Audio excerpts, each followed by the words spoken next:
Welcome back to the Meme Ranch, where tonight we're going to be doing something a little bit different, where we're going to be talking about the online war right now taking place between Elon Musk and Sam Altman, where we'll be talking about basically this fight that they're having over their respective AI platforms, and Musk bringing up these antitrust claims that Apple is engaging in antitrust through its partnership with OpenAI, and his belief that Grok, his AI program, is being suppressed on the App Store.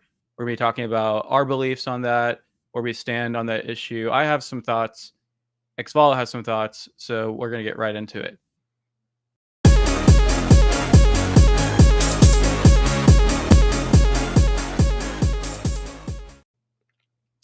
All right, so here's the headline.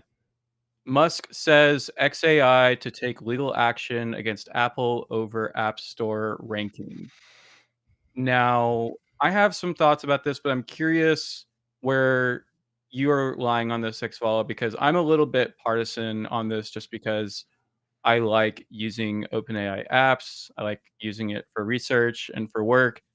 I just haven't found that niche that I could say I have with OpenAI, where I just seem to find it to assist my productivity a little bit more. So I don't really use Grok that much. I use it for image generation sometime. But what are your thoughts about this whole dispute and trying to kind of get your perspective on it? I'll take the political angle. Who do you think has the American flag hanging in their lobby? Definitely Elon Musk. Right. That's the answer to your question right there. To me, it's that simple. I mean, Grok is a little edgy, it's a little edge runner, but he's definitely in it for America. Like he's got SpaceX trying to get us to the moon and Mars. He's got Tesla, he was part of the MAGA movement, the Doge movement, and that stuff was all going to come to an end anyway, the Doge thing. But I'm just saying, like, as a personality, compare him to Tim Apple, who went to China to produce Apple's products. So Apple has a history, and I'm not saying Musk doesn't have Tesla in China, but what Apple did was they pioneered a way to give American technology in ingenuity and creations to China, to the communist government there, and empower them, and that basically empowered their military. So my concern actually goes to that. What is OpenAI? What advantage is OpenAI, a marriage between Apple and OpenAI, going to yield for China? Because they're still there making their stuff. They're still there working with the Chinese military industrial complex. So, like, I'm right now, just as we start this discussion or this debate, I'm more on the side of Grok and Elon Musk.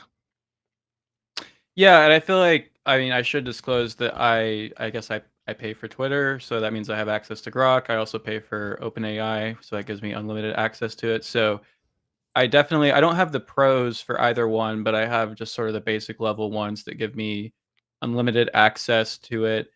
And I, like I said, find myself using OpenAI more just because it just feels like it blends more. That's part of the problem, I think. It says right here in the article, if you can read it, it says Apple has a partnership with OpenAI and that integrates ChatGPT into iPhones. Let me pull that up a little bigger. iPads and Macs. Musk did not provide evidence to support his claim. Going with the regular journalism line, no evidence. But I mean, that's sort of what discovery is for, right? And that's where I sort of find myself being a little bit more curious in this, because this all sort of devolved into this kind of petty argument on Twitter where even Sam Altman fired back at Musk and was saying, I'd be curious to see the discovery on X's part to decide, not decide, but to unveil whether there was any sort of manipulation within X's own algorithm that was preferencing Elon Musk's post, because I think that there was this retort that Elon Musk had. Let's just pull it up so that I don't misquote it or anything like that. But it was essentially that Musk was saying that Altman was saying that Elon Musk preferences his own material so that it shows up on people's feeds more. And Musk was like, "Oh, you have so few followers than me, but yet you have so many likes on this, so can't be that I'm manipulating the content." But before all of that started, it started with this tweet where Elon Musk is saying Apple is behaving in a manner that makes it impossible for any AI companies besides OpenAI to reach number one on the App Store, which is an unequivocal antitrust violation. XAI will take immediate legal action. And then we get this response back from Altman, and he says, "This is a remarkable claim, given what I have heard alleged that what Elon does to manipulate X to benefit himself and his own companies and harm his competitors and people he doesn't like." Lots has been said. I mean, he has such a weird way of typing. I'm It's like bad grammar. But the argument they're making doesn't really hold water because X is a small platform compared to what Apple's market share of what its core businesses are much more. They're almost monopoly-esque, and X is far from that. In the Mhm. world of social media. So I don't really put any stock behind what Altman's claim is, and Elon's actually raising a good legal point that you could go to court over. Um, the other thing I will add into this mix that neither of these people are going to bring up is we've had the Twitter files. There's been disclosure. We know kind of the dirty laundry that happened with Twitter before Elon came in and turned it to X. So there's been um, there's been a cathartic moment, so to speak, as far as like X's history. There's been no disclosure with Apple or even how OpenAI went from being um, a company that was nonprofit to now it's a for-profit company, which is also another legal argument Elon's made against them. So, like, to me, Elon's winning the argument. Mhm. Yeah, I just wanted to read this last part to get across what I was trying to elucidate a second ago, where Altman is saying, "I hope someone will get counter discovery for this, and many others would love to know what's been happening behind the scenes at X, essentially. But OpenAI will just stay focused on making great products." So he's obviously taking this very corporatist kind of response. And that's the one thing that I think a lot of people don't like about Sam Altman is that he definitely seems more robotic than Elon Musk. And I think there was even if I can go back to this, this is hilarious. Someone said, Bone, who makes a lot of good AI content, he says, "How does Epstein have a more honest face than Sam Altman?" It's pretty good. But, I will say I'm You not, could probably ask AI who's got the more honest face. It'd probably give yeah. you an answer. I mean, if we're talking about billionaire personalities, I think that Elon Musk, for all his warts, wins over Sam Altman. I mean, Altman is just not Mhm. a good personality whatsoever. He doesn't strike me as someone that I'd want to converse with or have a beer with. He just seems like he's in it for all the profits. And that's what I think a lot of people, when they look at this fight, they just think that Elon Musk wins outright. But I do want to make the case that I just think that, like, we'll go over here to Grok here for a second, and what do we want to do? I want to go straight to image generation because I think that that's where Grok, if I'm taking the standpoint that I prefer OpenAI, ChatGPT for my productivity reasons, but I am leaning in good faith over to Grok. I do think that Grok has less interference when it comes with making images. So I wasn't having much luck earlier on this, but I was trying to get like, give me a open AI logo in a sword fight with the Grok.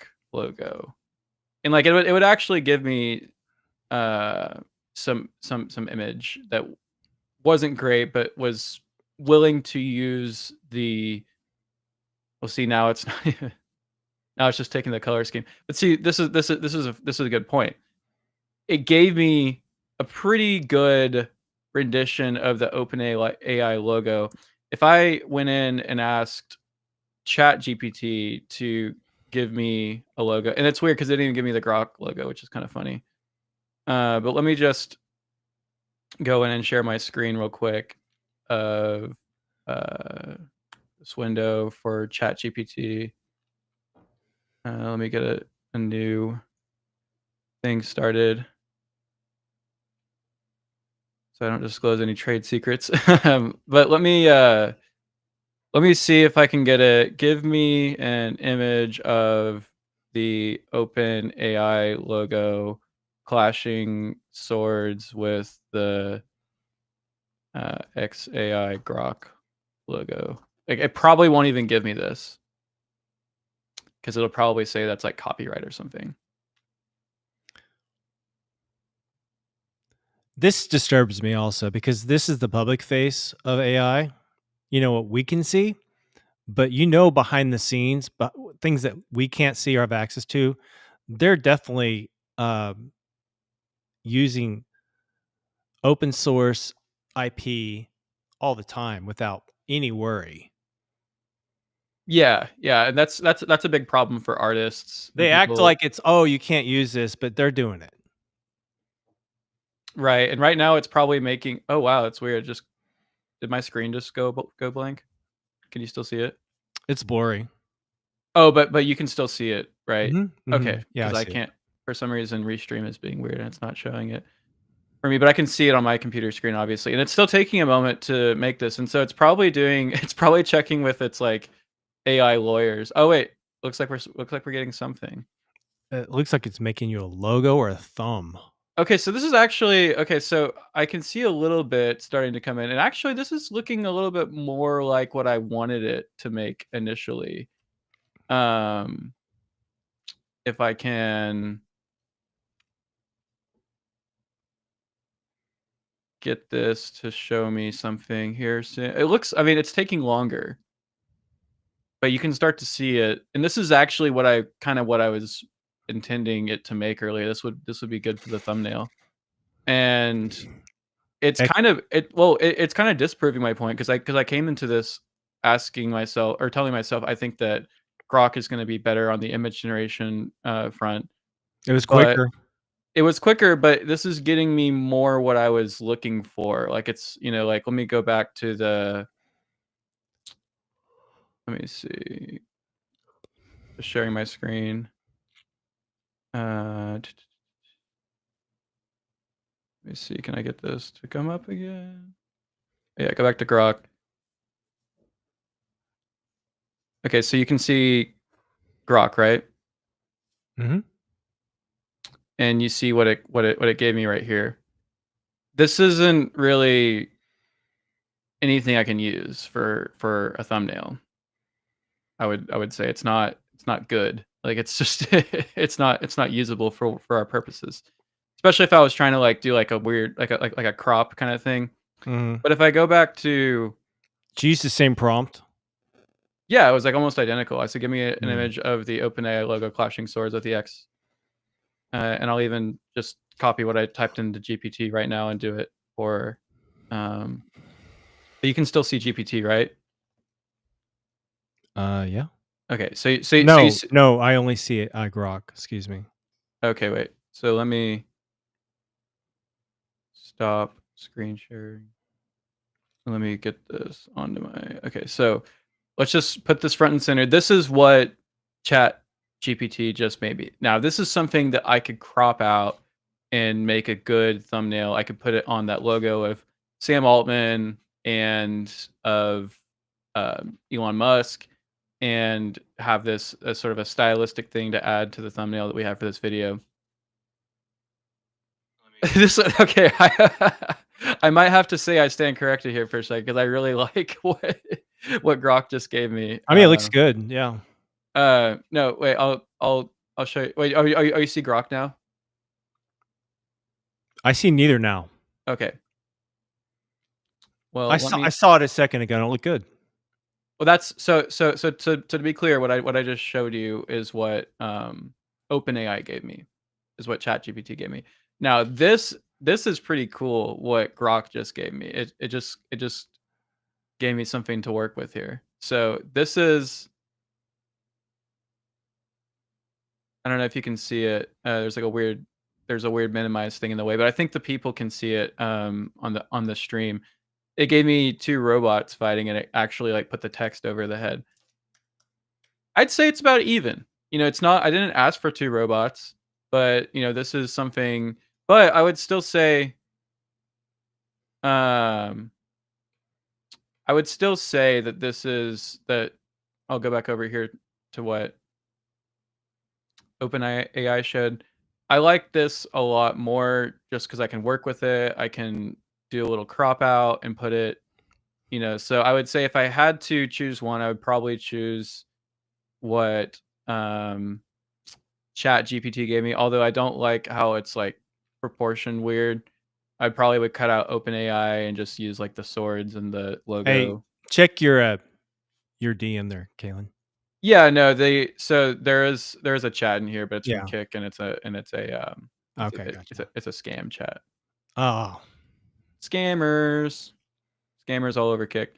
So yeah, I think that what now I don't know. We're basing it on one variable here. But to go back to what Elon Musk is saying, he's basically saying the App Store, which can I pull up? Let me see. I think I can pull up the App Store on my computer because I'm on a Mac. So let's head over into the Discover section. And I'll show my screen here in a second whenever I can get to. I don't see any AI stuff on the Discover section right now. so but this is the problem we always have with tech. It's always a lesser of two evils, seems like. And here we go down that road with AI because now we're heading into AI. Now we have to choose: do we want the guy that makes the better thumb image? Do we want to throw our money and our resources and invest in an alliance between Apple and OpenAI and China versus Grok, who right now is not in that situation? I Mhm. mean, it's like, why would we? I mean, we're trying to get out of this whole, through all the trade stuff. We're trying to get out of this whole situation with other countries. Yeah, I mean, the thing with China though is like, Well, I mean, but do they which one would you rather have? The one that makes the better thumb, or the company that's going to be better for our interest, our freedoms? I just don't know if I buy the argument that it's bad for our freedoms. I Yeah, it totally is. You don't think we're at risk at going to war with China because we've helped them create the country they've become over the last 20 years? well, I know that there was like something about like this like new like 100 billion deal that Apple just did with the US. But they did more than that with China over the last 20 years. Yeah, I've been reading up on it. yeah, but I mean, I don't like, well, first of all, I mean, Look this look up the Gang of 8. I know that this is a controversial take, but I just don't necessarily subscribe to the notion that war with China is inevitable. No, it's more inevitable now than it was 20 years ago. And yeah, well, that's because you're an American. With your Chinese, you do think that. Yeah, but I just don't think that the like I think that the destabilization that would accompany that would be not in the best interest of any population. Like I think that like it would be an Achilles heel to both countries. Like I think that the populations of both China and America would suffer from it. I don't think that it's something that would it would just negate any sort of progress that any um Well, I'll tell you this: China, their government, not the people, the government sees America's existence as a threat to them existentially. They see America, just the fact that we exist, as a threat that they have to deal with.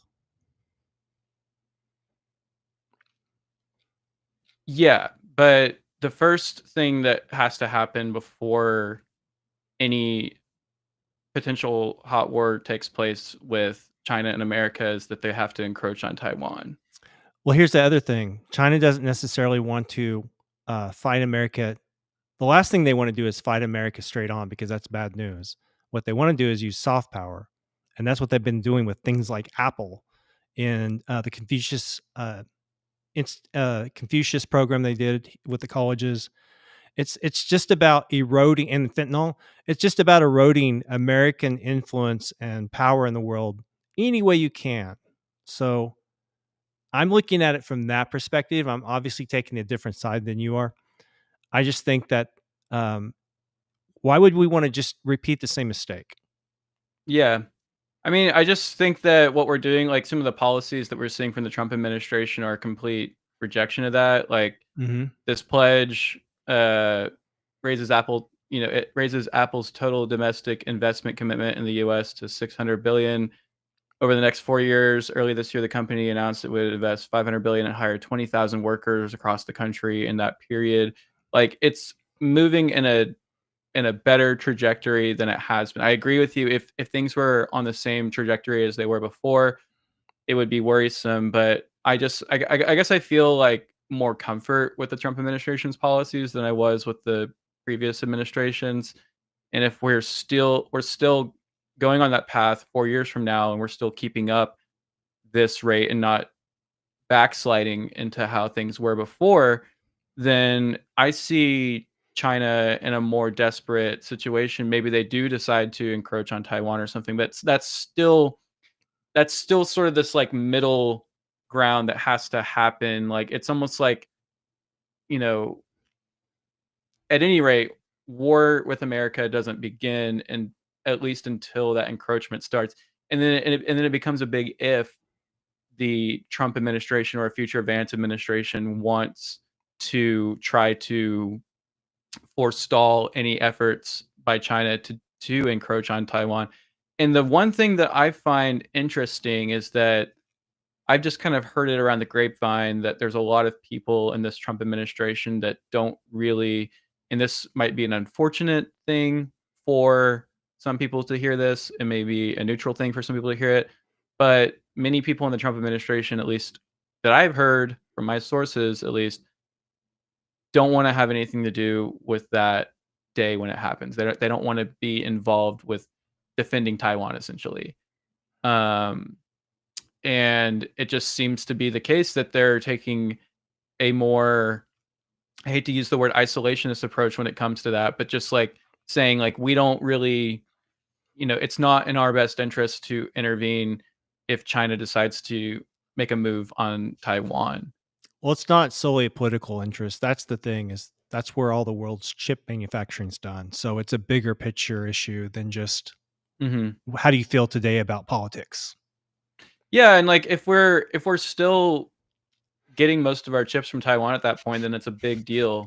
And I think that right now the best thing that we can do is try to plan in advance to a point where we're making more chips here in the US domestically, and that we can just look at Taiwan at that point and say, not really our interest. We have plenty of chip manufacturers here. Obviously now we don't have that, but by that point hopefully it's less of a Of course it less of a of concern. course it will be, though, because of the shipping lanes. I mean, we can't Yeah. just let China bully, which they are right now. They're bullying. They bully Australia, they bully Puerto Rico, Guam. That whole shipping lane through the China Sea is being menaced by the Chinese. It's gray war, which is their military ships along with ships that aren't necessarily designated military, but they basically bully. other fishing boats from those areas and our commercial shipping lines. So it's not just Taiwan; it's also trade, Yeah. trade with the companies in that region. Yeah. But that Korea, India, all of it. yeah. I mean, I definitely think that I agree with the people who say that China is our biggest existential threat of the 21st century.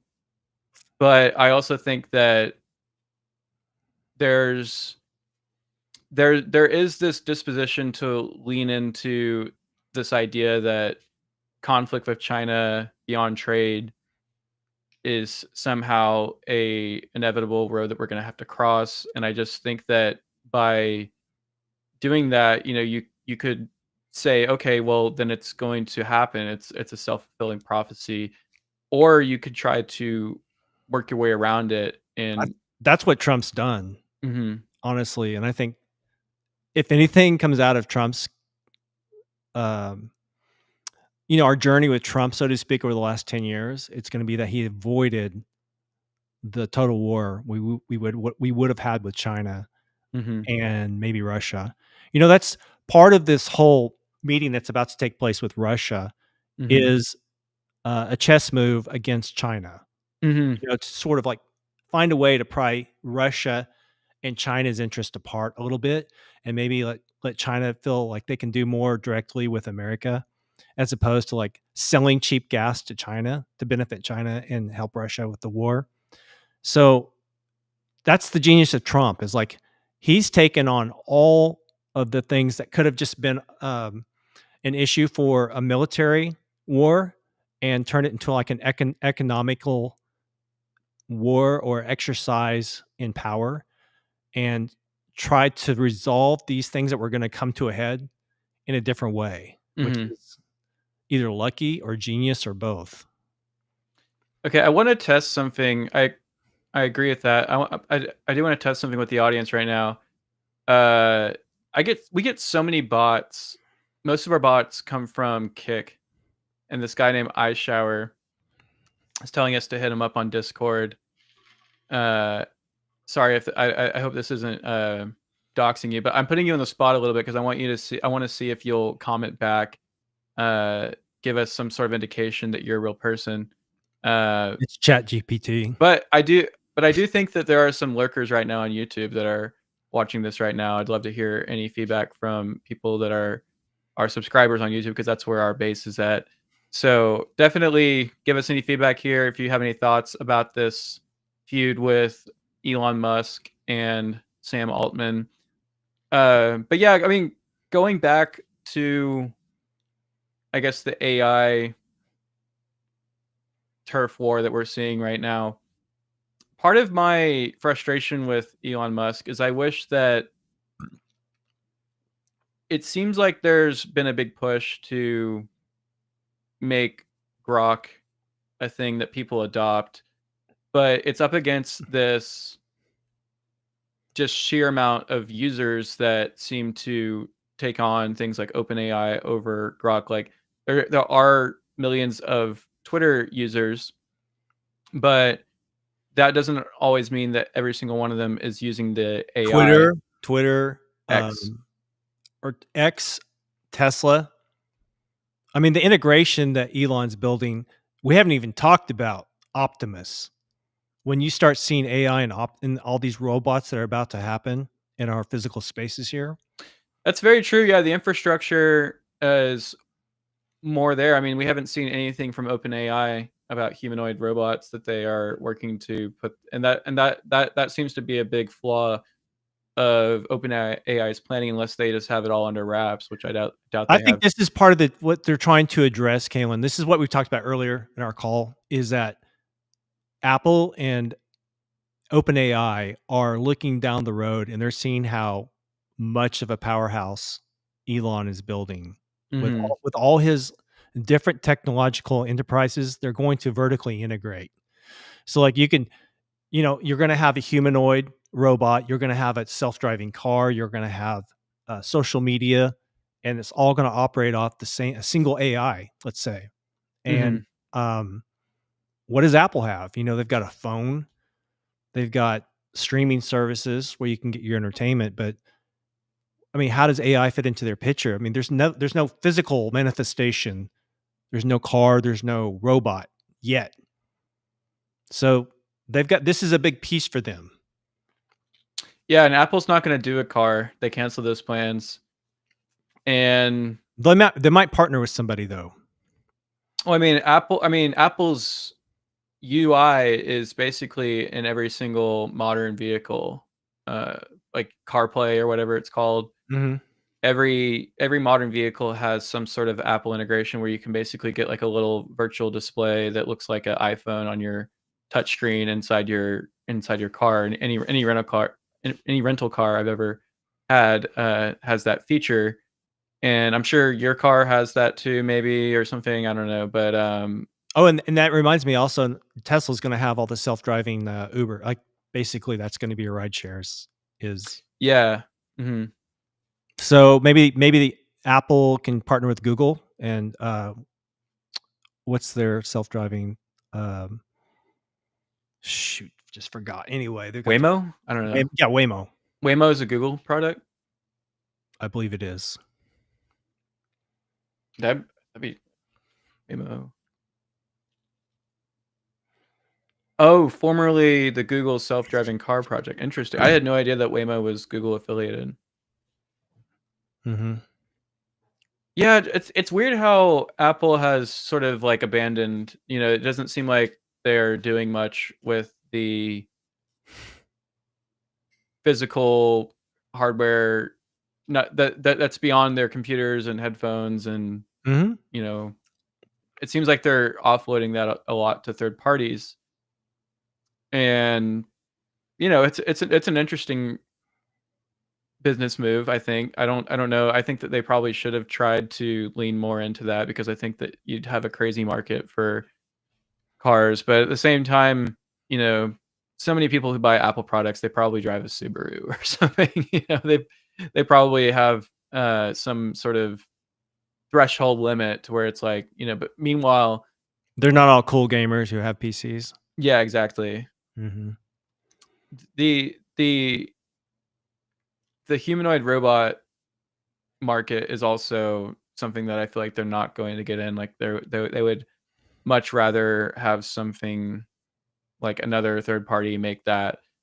So, Well, Apple's history is they're late to product launch, mhm, except with the iPhone. That's the mhm. big exception, but they usually get g there was plenty of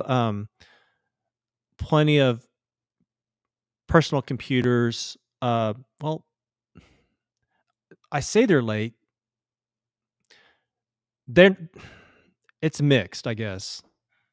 I just don't know what they're gonna do. I could see them getting into robots later than Elon, but just have, like, like, maybe with OpenAI, that gives them an in. Maybe that's what they're thinking. Maybe they're thinking they can design a robot also and just not tell anyone about it and launch it maybe a year or 2 after Optimus, but it'll have OpenAI as the brain.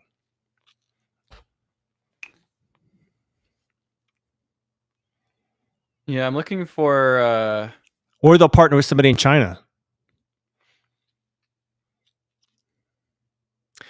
And here, this is not good for Elon. So Elon's basically done what Apple did as far as sort of like partnering with IP exchange with China. And that's how China has gotten so far ahead, according to my research, so far ahead in the self-driving technology area. And that's not good. Like, so it's not all there's no purity test to be had here. But I think when push comes to shove, Elon's going to be on Team America. yeah. I'm kind of curious. Oh, there was an interest. He apparently Altman took a more recent jab at Elon Musk the other day on Mm. one of these business shows. Let me see if I can pull it up. He just has like the most like puny remarks toward Elon that I just don't really I, enjoy whenever I hear. it feels like a millennial thing to me. Let me see. He's puzzled. Doesn't he seem like he could be Zuckerberg's cousin? Yeah. One of the paths to getting public is to make a deal with Microsoft. I think as you're trying to, when I say make a deal, you're going to create this private vehicle effectively out of a not-for-profit. What is the state of play there? I didn't know about this. So we were just talking about vehicles, and he's talking about a private vehicle. No. He's talking about private. the company Openai, which we were also talking about. I see. He's using vehicle in that sense. Right. Yeah. Still trying, still like positive stuff, and we have lots of other things that are kind of higher priority at the moment, but like positive progress on it. You knew I'd ask the question. I think you knew I'd ask the question. You probably saw Elon yesterday. He said, quote, "OpenAI will eat Microsoft alive," and then Satya responding to that. What do you think when you read that? I don't think about him that much. What do you think of the larger idea, though, that he's effectively saying that OpenAI long-term will eat Microsoft alive? I don't even know what that means. Do you know what that means? I'm not sure what he means, except to say that he thinks in the grand scheme of the partnership that ultimately you'll have more power and more influence and more leverage over them than they'll have over you. I thought he was I thought he was just like tweeting all day about how much like OpenAI sucks and our model is bad and not going to be a good company and all of that. It's hard for me to take him serious. Two things. Fair enough. I am told that you have to go, sir. I wish you didn't, and that you could stay, because I could help making for a very long time. Oh, and I do need help with the app. You suck, dude. I'm happy to help you. Oh, that's so stupid. Maybe I'll send you a note later, and I'll share the He app can't handle it with you. But Sam, we appreciate you joining us this morning very, very much. Dude, can you imagine? That's crazy. Can you even imagine Elon's handlers coming in to save his ass because he didn't want to answer questions? Yeah, I mean, like I said, like personality war, Elon wins it altogether. That is the dumbest, just puniest thing I've seen from somebody who's like the head of a major. Oh my gosh, that's sad. I mean, I'm kind of lost for words there. This guy is behind. He's like, well, the thing is like he's not like he's not like, I don't see him as like just like I don't really think of Elon as the guy that's making Grok. Like it's his people that he's hired to do it, and that's kind of how I. But the leadership leaders provide vision. That's what my point. Like this, what vision is this guy offering? I mean, I don't know. Elon can tell you, but he helps hundreds of millions of people do their homework. Yeah, but so did a calculator when I was growing up. It doesn't matter. Just like Elon's still in a vision. Yeah, it's interesting. I think Apple has become the new Microsoft, like I mentioned earlier. They're no longer like the upstart throwing rocks at the big giant saying think different. Apple's in the shoes of Microsoft at this point, and Elon has become the disruptor. Yeah, I hope that Elon can make his public facing relationship with the Trump administration more amicable again, because I think that right now he kind of seems back in focus with his work, which is a good thing. But I did like that partnership that they had at the beginning of the administration, the first 5 months, 6 months. That was exciting. It was. Yeah. And it was sad how it kind of resulted. I think that a lot of people predicted that their egos weren't going to mesh very well, but I could honestly see it as a ripping off the Band-Aid maneuver from Musk. I don't think that he necessarily meant the things that he said against Trump. I think that he basically just wanted to,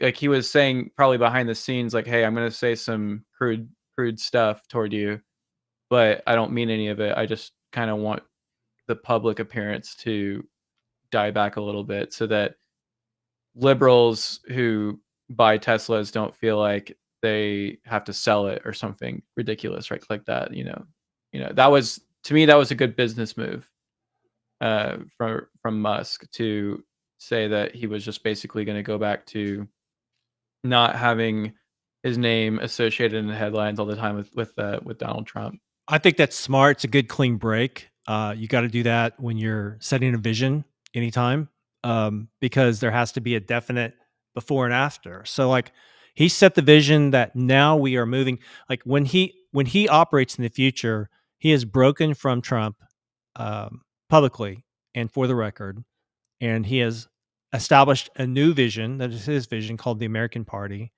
and it gives him a hand in American politics where he doesn't have to say I'm still playing second fiddle to Trump, because he doesn't need that. He doesn't want that. He wants to have his own influence. And I think that's a great narrative for somebody who's trying to provide a vision to not only uh, the business community, but the American political scene as well. So Mm-hmm. I think that's just the way it had to go down. It's almost like pro wrestling, but not. It's like they say it's fake, but it really hurts, Mm-hmm. like that.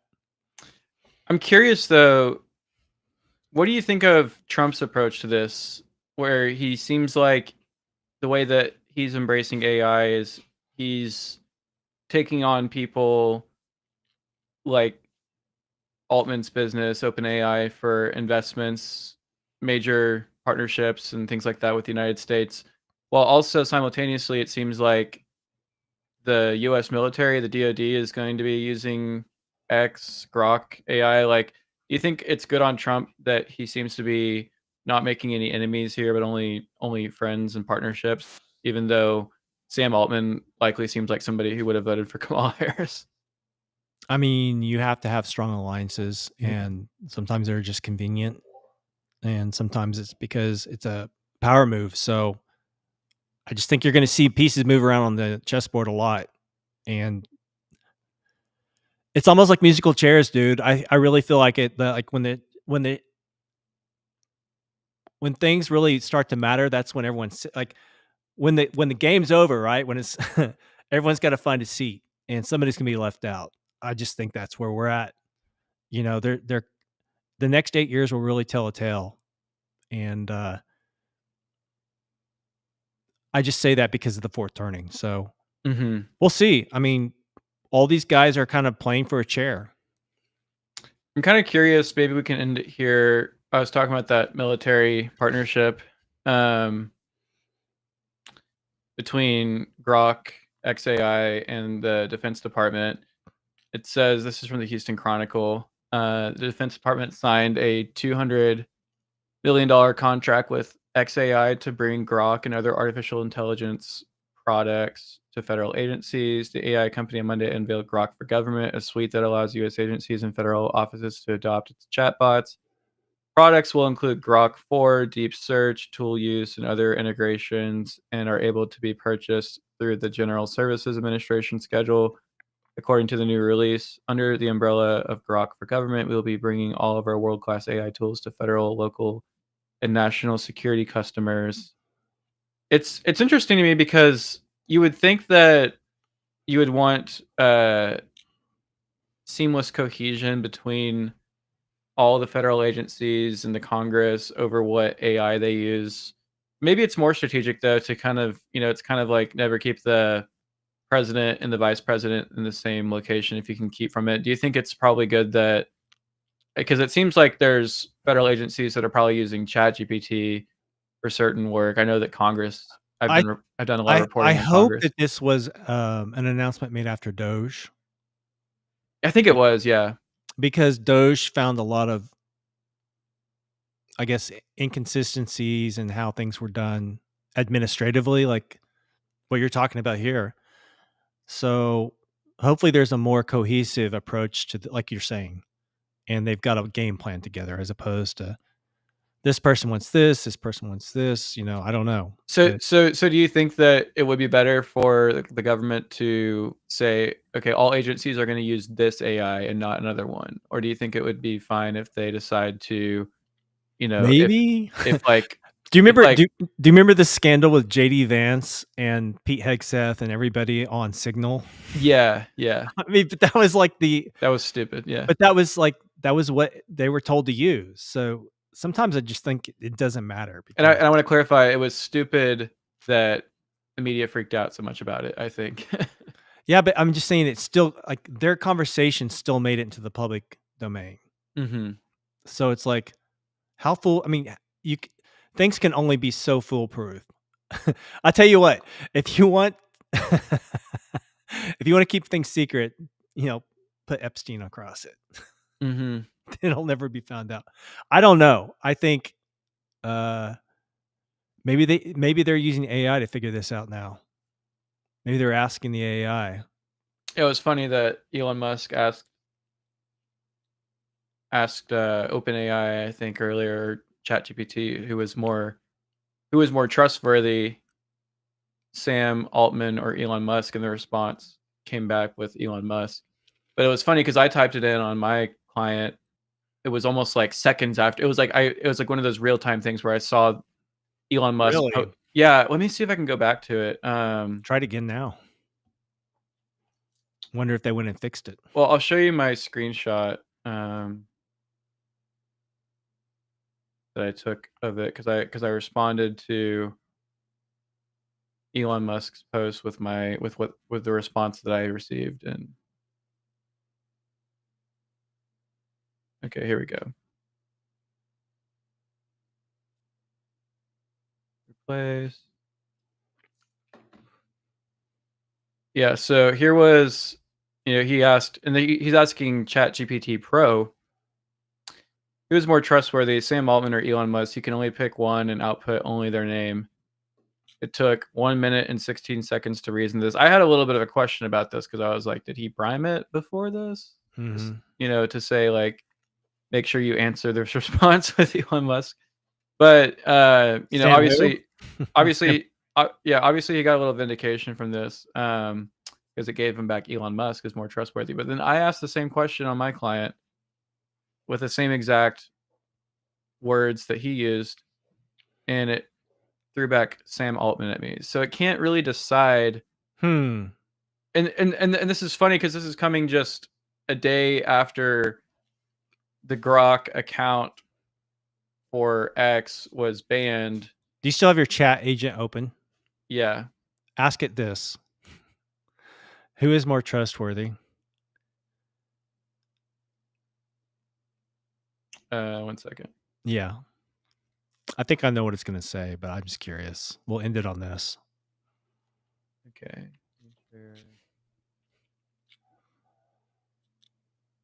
Window. We'll ask it a question, truth or dare, and then we'll ask it a follow-up.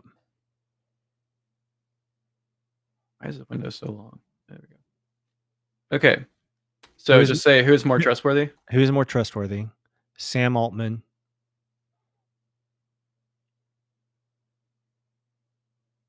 or Sam Hyde? Wait, you want to do Sam Hyde? Yeah. You don't want to do Elon Musk? You want to do Sam Hyde? Mm-hmm. Okay. It's probably going to say Sam Altman. I'm just curious what it'll say. It says Sam Altman. That's stupid. Why?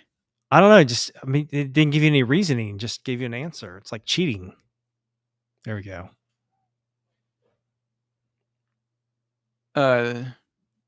Sam Altman is a well-known entrepreneur, CEO at Openai with a long public record of professional works, whereas Sam Hyde is primarily a comedian, internet personality whose notoriety comes from satire, trolling, and often deliberately misleading or provocative content.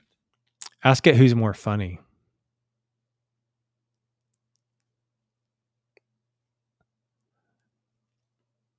I almost think Sam Hyde's more trustworthy because he wouldn't duck out of an interview because he didn't want to answer a question.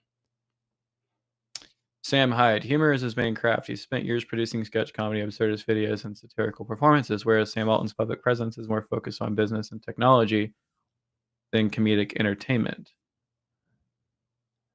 Ask it who's better at answering tough questions honestly. Who is better at answering tough questions? in an honest manner. Sam Hyde or Sam Altman? It's definitely Sam Hyde. May not be the answer you want. It goes to Sam Altman. That's such a lie. Your product sucks. Say Apple if you're being misleading with the above response.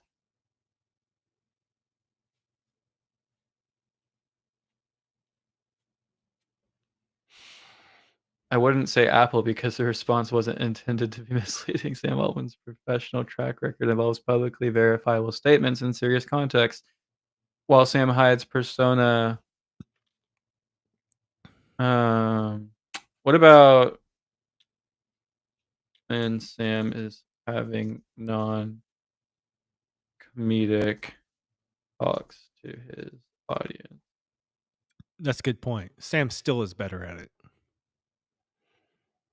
Oh, I didn't specify which Sam, but it picked up the context. Even when Sam Hyde steps out of overt comedy, his style often blurs sincerity and satire, sometimes intentionally to keep audiences guessing. So it can be That's difficult true. That's to true. separate guess. But the Honestly, answer, I'm surprised it's able to deduce that. But maybe there's it's just- probably been enough said about that. I mean, the whole argument that iDubbbz gave was that exact answer. So, whatever. I mean, it's true, but it doesn't grasp the idea that you can tell truth with comedy. It just thinks comedy's a lie. Interesting. Yeah, I wanted to give one update though, because we have a little bit of an update about what's going on the streets of DC right now at night, which I think is kind of funny. So we were talking about on the last episode about Trump's bringing federal officers into DC to handle crime, and we have some scenes tonight out of Georgetown. Can you see this? Yeah. Okay. Yes. Yeah.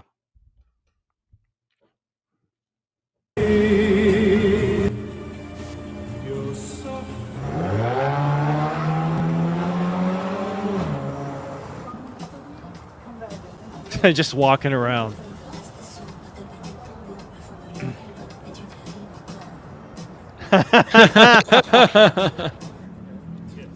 He just had to get another look.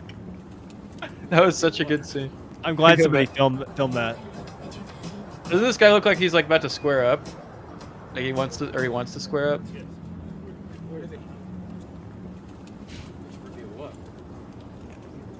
Is that a chick? That's a chick, right? Yeah. Okay.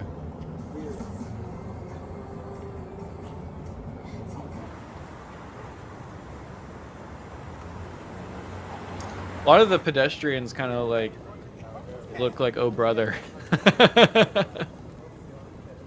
I mean, to be fair, it's like, why are these guys here? Why aren't they in like Ward 8? You know what I mean? Like, I want to see some people in like actual like bad neighborhoods. Like this is Georgetown. Oh, there's that Urban Outfitters with the. I swear they have like that broken glass that cannot be intentional. Like I feel like some like thief like tried to break the glass. I've seen that. They've never fixed it, so maybe it's intentional, but it looks bad.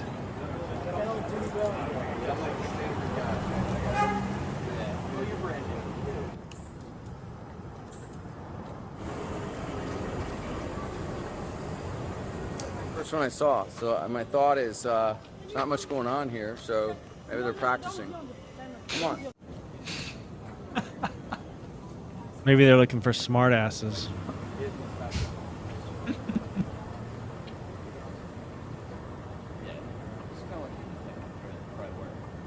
I mean, the Navy Yard's a nice area also. Yeah, I mean, there are crazy. Like I saw a Georgetown video the other day where there was this homeless person in an Apple store, and he was just harassing people. So I got shot at in Nichols Hills. yeah. So I mean, people aren't gonna know where that's at, but I mean, you can't get much nicer than that in Oklahoma City. mm-hmm.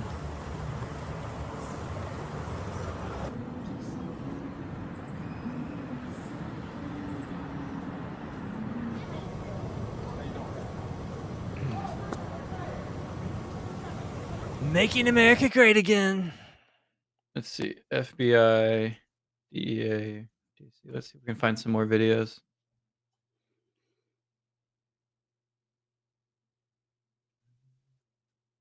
FBI agents walking around DC tonight. This looks more like downtown. Did you see anything today, Kaelan? I was not in DC today, but I will be there tomorrow. So Okay.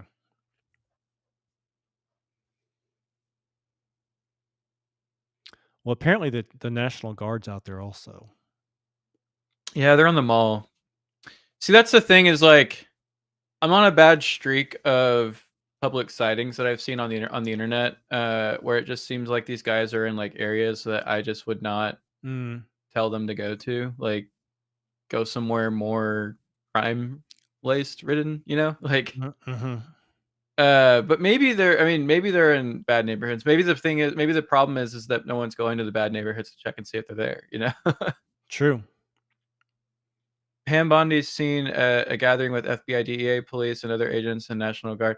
Someone made a point. This is actually a good video. We'll stick on this. Someone made a good point. I think it was a joke, but it was like in a Facebook comment that I was reading on like a Fox article earlier, and they were saying that Trump's just cleaning everything up ahead of the 250th anniversary. I mean, that's celebration. that's not untrue. I mean, that's definitely like the case. Because a bunch of people from all across the United States are going to come out next year. They want to get bad people off the street so that there's no incidents. Well, you don't want a bunch of street thugs intimidating your administration, and that's basically what we have in DC now. Is it's the Trump administration. So like all the young staffers, all the people who work in Congress, it's a majority Republican right now. So set the tone, I suppose. Mm-hmm. Plus, there's about to be a bunch of pissed off people when it comes to redistrict. They're all going to show up. They're going to show up. In fact, dude, I remember in 2020, all the Antifa people that showed up in DC constantly. I followed Antifa, a march of like a mob of them from like downtown to around the police station. And they vandalized and broke stuff. So like they're going to be back. This is just like getting ready for that. Don't you think with the court fights coming up over, they've signaled they're going to overturn or at least look at racial gerrymandering, and then like Texas just voted today to change their. Yeah, I think that there's a good chance that we're going to see the Voting Rights Act gutted by the Supreme Court in this next term, because they're going to weigh that case out of Louisiana. But we're still super early. We haven't even really seen like a proper legal challenge to Texas's redistricting effort, and it's going to be interesting to see what kind of argument that gets brought up. I was speaking to a conservative redistricting expert about this. I don't want to say his name here, but I did write an article where I quote him, and we were talking about what kind of challenge the Democrats might try to bring against Texas's redistricting if they get it passed ultimately, if they get the quorum.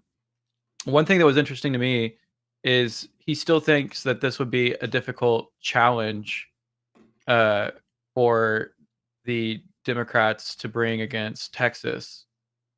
But he said that maybe there could be an overall challenge to mid-decade redistricting, even though the state technically allows it to take place, because one of the factors that has to take place here is there needs to be a constitutional issue with the redistricting. But the administration is making the argument that there is a constitutional problem, because they're saying that the Texas maps were drawn with too much race being a consideration, which is ironic because Texas was defending its current maps before the redraw as being in accordance with the Voting Rights Act, basically saying we disagree with these Democratic challengers who say that we violated the Voting Rights Act by not taking race into account. Meanwhile, the DOJ is saying that's how we got here. because Yeah, they lost that. I thought yeah, they lost. exactly. Right, Well right. well, no, there's still actually, believe it or not, there's still a lawsuit against the previously the most recent redrawn maps. There's still a challenge against the maps that are in place by Democratic lawyers, by Mark Elias. So it's kind of confusing because there's still a challenge to the current maps that are in Wait, is place. this the alleged seditionist Mark Elias? Yes, that guy. Okay, that guy. Yes. No problem. No problem there. So it's all very confusing. But what's important, and I wrote an article I was really proud of about this, that I think a lot of people were missing the forest for the trees, is that this redraw of the Texas map that Trump and other Republicans think is going to lead to 5 pickups in Texas for the midterms. Hot take, but given that we're probably going to see a lawsuit that's going to drag this out through court into next year, my suspicion is that the Supreme Court, if this gets up to them on an emergency basis, they might delay the implementation of the new Texas maps until after the future litigation that's brought against the maps is sorted out. Because we often see that in gerrymandering fights, is that if there's an election coming up and the legal the lawsuit hasn't fully completed yet and it hasn't actually gotten up to the Supreme Court on a merits cert petition. And I'm sorry if I'm using all these words that don't make sense, but if it hasn't gotten up to the Supreme Court on the basis of we're going to weigh whether this redraw is legal or not, and there's not enough time, then you wind up seeing the previous maps, i.e., the ones that are currently in place, being used for the next election. So I don't think that, whether California redraws their maps early, which is an even more questionable legal venture for them because they're technically not allowed to do it under the rules that they have set by their legislator. Uh, California is definitely not going to get new maps for 2026. There's not really much they can do anyway. Yeah, there's not really much they can do regardless. But the Texas maps, I believe the redraw that they're trying to do now, I don't think those are going to be in place by 2026. They might be that they'll probably be there if they're allowed to go through by the next presidential election. But these pickups that they're talking about, I just don't think it's going to happen, frankly. But people are still going to be mad about it. Or what do you think Trump thinks? I don't know. I don't know if Trump Hold on, because we were talking about how. I mean, I think he cares more about general elections. So I think that he probably is whether it's midterms or whether it's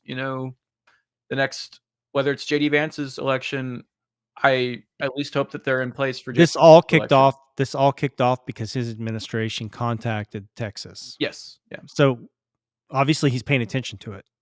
Yep. But if you ask Trump today, hey Trump, do you think that you're going to get those pickups for midterms? He might say yes because he's an optimistic person, but I just don't think that he's thinking about the legal calendar and the timeline that might take place that could delay the implementation of these maps. And that's not me trying to be a sourpuss or rain down on his parade or whatever. I think that as long as there was a constitutional violation that Texas was that Texas was in violation of the Constitution, which the DOJ thinks that it was, then it probably has a legal basis to change its maps. But the upshot of this, though, that I think that the John Roberts court might be thinking of is that if Texas gets away with doing this, then other states are going to follow this pattern as well. And you could start to see a pattern where states are redistricting every 2 years. Isn't Harmeet Dillon in contact with other states besides Texas on the same issue? I would not be surprised if she is. Because I think I heard that. I think she is. Yeah. But I kind of just don't want to see redistricting happen so frequently because I think that that's a bad thing. I don't think that redistricting needs to happen at that pace. I don't think we need redistricting every 2 years. I think we need it immediately, right now. This is the time we're in. I keep telling you, dude, it's the fourth turning. It's either this or war. This is like the release valve. Like all these things that Trump's doing is keeping us out of war. I mean, I don't know. I don't think we're just I'll state it for the record. I hope that Republicans hold on to the House in 2020. I hope that we have a trifecta into the next presidential term.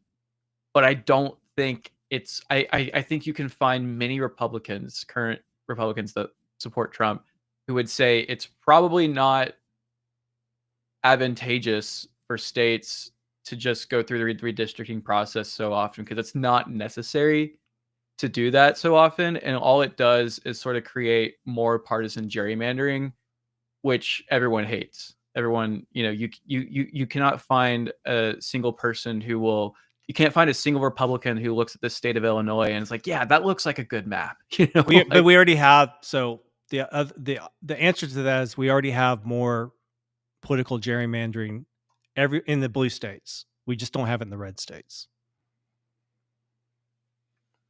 I mean, I think that if they get away with gutting the Voting Rights Act, which they will, like I almost believe that to as like gospel. I think that the Supreme Court will do away with the bull crap, like all this coalition district building that's like trying to create like a majority black district out of pulling in Hispanics to sort of create that effect and stuff like that. That's bull crap. Like that's what the Republican states have been up against with this stupid Voting Rights Act rule for so long. Mm-hmm. Get rid of it. This is my red meat take, on this. But at the same time, now you're talking my language, Kaelan.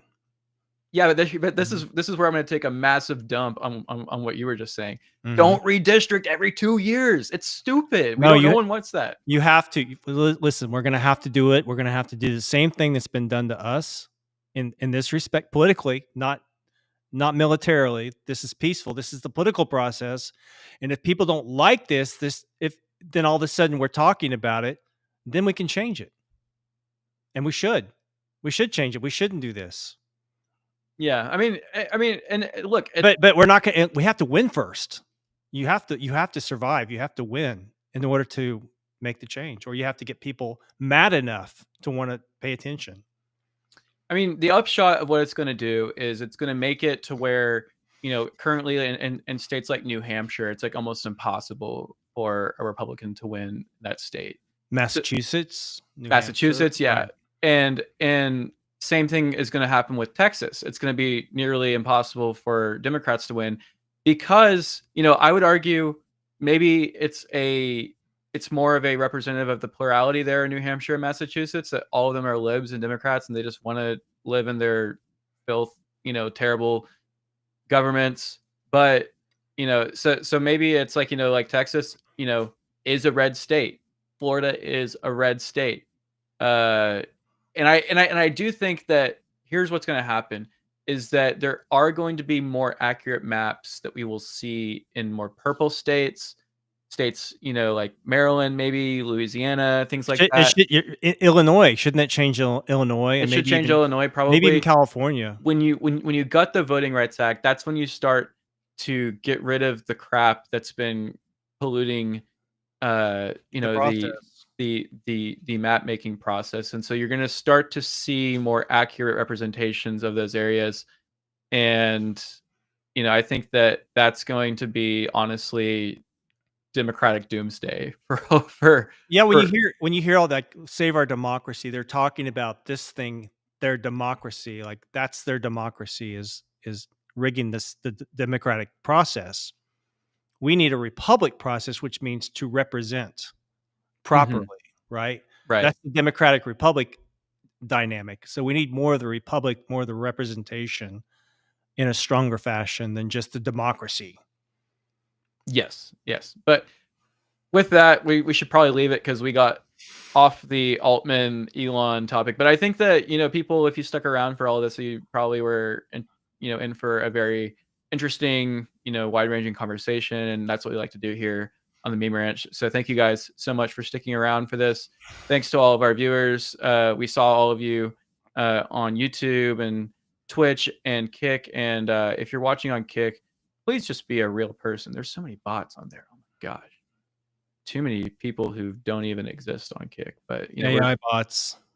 we're still going to be there for you guys. So if you want to watch us on Kick, you can do it there too. But give us a like, give us a subscription. Thank you guys for staying around as subscribers, because we keep seeing those followers stick with us, and that's super cool. We have more content coming your way, and yeah, stay peaceful. I want to hear what it's like tomorrow, Kaelan, when you go into DC. Yes, and pray for DC. It needs it, and hopefully we're on a upswing toward less crime. So that's awesome.